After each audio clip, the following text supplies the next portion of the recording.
GD9 Maharashtra news, जागा विचारांची, दिशा नव्या महाराष्ट्राची।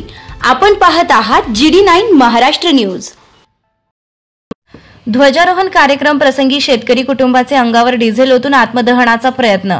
येवला प्रशासकीय संकुलात ध्वजारोहण कार्यक्रम सुरू असतानाच प्रयत्न झाल्याने खळबळ। येवला तालुक्यातील पारेगाव येथील शेत शिवाराचा रस्ता खुला करण्यासाठी अनेक दिवसांपासून वादविवाद सुरू होता।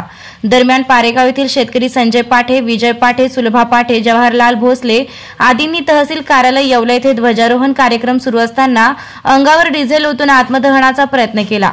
या प्रसंगी पोलीस निरीक्षक अनिल भवारी व संदीप मंडलिक यांनी तातडीने हस्तक्षेप करून या शेतकऱ्यांना आत्मदहनापासून वाचवले। दरम्यान तहसीलदार आबा महाजन यांनी तातडीने संबंधित अधिकाऱ्यांना रस्त्यासंदर्भात तक्रार निवारण करण्याच्या सूचना दिल्या आहेत। GD9 न्यूज महाराष्ट्रासाठी गजानन देशमुख, येवला। 5 महिने खुला होऊन झाला तर आज बी आम्हाला रस्ता मळ्यात काही जाता येत नाही, काही पर्याय मार्गच नाही। आणि यांच्याकडे आलं काल आपलं हे तलाठी दादा आले, त्यांनी व्हिडिओ काढला व तिथं परिस्थिती त्यांना जाण्याकरता नाहीये। तुम्ही तिथं काही ना काही निर्णय हे करा। नाही म्हणे ते तुम्ही नाही म्हणत नाही।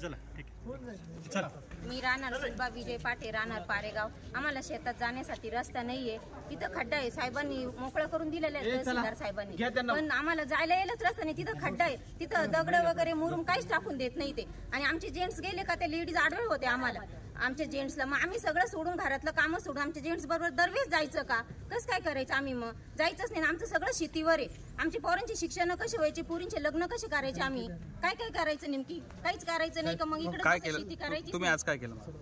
आम्ही आज आम्हाला न्याय भेटत नाही, त्यामुळे आम्ही आत्मदहनाचा प्रयत्न केला। Okay, thank you.